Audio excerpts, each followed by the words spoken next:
Hi, everyone. Today we get to talk through self-care and self-regulation. If you joined in with us in the previous two segments, you know that we talked through brain science as well as emotional intelligence.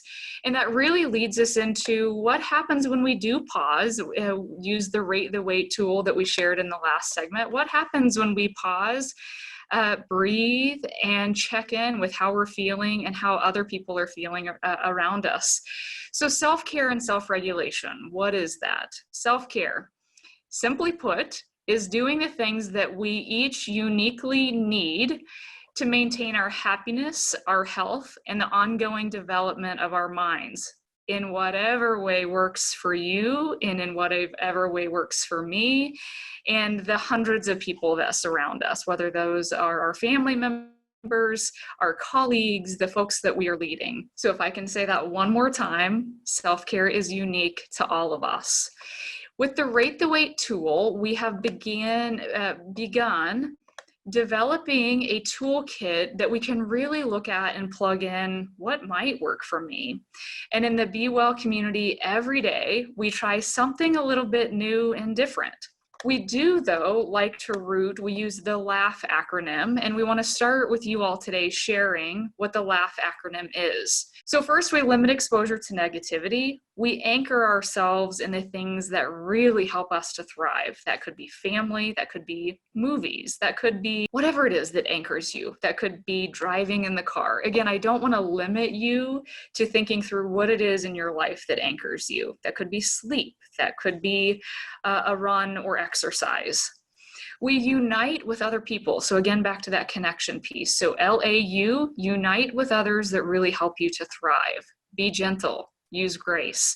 So the G, either whatever your language is, be gentle with yourself and others. Extend grace to yourself and others. We are living in a pandemic. We've never done this before. We are experiencing racism and thinking through our history and becoming anti-racist in ways that we've never navigated before. We have to be gentle and we have to extend grace. That doesn't mean make excuses, but gentle and extending grace, absolutely. We're not going to be right all the time, and it's going to be terribly uncomfortable as we learn and grow. The H, health. Health in all facets, so physical health, emotional health, relationship health. So again, any way that you can think through health, and I think a lot of times we think through our physical health and I go to the doctor. Maybe you go to the physical doctor, but are you going to therapy? Are you going to marriage counseling? So really understanding that health goes well beyond our physical health. And so I'm going to bring up, and I invite you all to take a look at the self-care, the Rate the Weight self-care toolkit. Those kind of are synonymous. I'm going to invite you all to pull this up with me, and I'd like to walk through it. I'm going to try to do it as slow as possible and use some of my own things that I've learned about myself over the years to offer some ideas and strategies here. So what you're going to see on the left-hand side of this tool is when I'm feeling ... and then there are spaces underneath that, ratings of 0, 1, 2, 3, 4, 5. And then in the middle, this is the Rate the Weight. So you're going to ask yourself, am I feeling calm and at peace, or is whatever I'm feeling unbearable and I'm not able to function right here? Then on the right side, to cope with the weight, I will, and you fill in ... and you fill it in here. I know when I am feeling at a 5, okay? So Shelley Farnan personally, when I am at a 5, I'm feeling that things are unbearable and I cannot function. Usually I ask myself, is this a feeling that I'm feeling at work, or is this a feeling that I'm feeling at home? So that's kind of a key question, number one.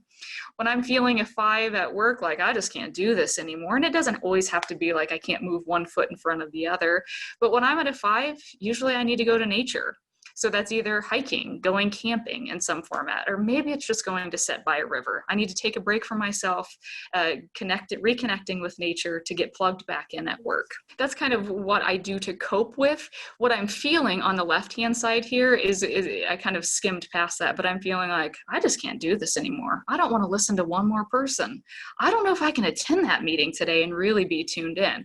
Those are all of the feelings I'm feeling maxed out internally, irritable, things like that. And you all will have your own language for what you're feeling, and try not to just try to just go with what you know versus forcing a term to it. So anxiety might not make sense to you. Distress might not make sense to you. Start with whatever it is that you know. And oftentimes we know physical feelings before we know emotional feelings, if that makes sense. We could do an entire course on this, is what I was sharing earlier. When I'm feeling at a 0, that's usually when I'm smiling a lot. I know that I want to joke, things like that. Usually that's when I know I'm calm and at peace. I'm not feeling irritable. I'm feeling hopeful, all of those things. I need things very different than when I'm feeling it at 5. So when I'm feeling at a 0, usually I enjoy connection. I don't need a whole lot whenever I'm feeling that 0 scale. So we've included some self-care ideas, and in the Be Well community, we've just loved to build on this. So today we talked through sports and how sports can really bring wellness to life. But there are other ideas on here for you all to take a look at. Maybe it's gratitude that works for you. There is a ton of science behind gratitude, expressing gratitude for a coworker or someone that you are leading. Send a card, drop a card off in the mail, or take it to their desk if you are working on site. Taking a walk. We've tried Movement Mondays in the Be Well community. Is that something that you could bring to life for yourself and with your team? Please remember, as we're thinking through this self-care toolkit, this is not only for you personally. You have to start personally. We have to be taking care of ourselves as leaders and business owners.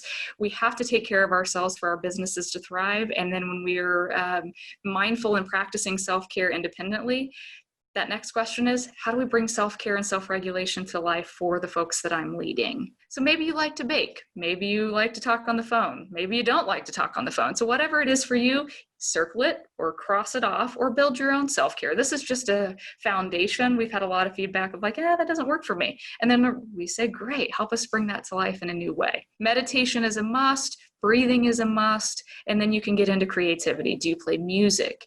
Do you love to dance? Dancing is great for your health and wellness.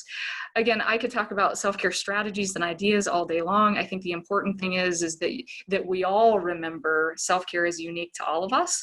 And there are millions of ways, self-care strategies and ideas that are just waiting for us to tap into. So for the betterment of you as a human, for the betterment of you as a leader, for the betterment of the business that is honored to have you lead, let's all be well together and invest in self-care.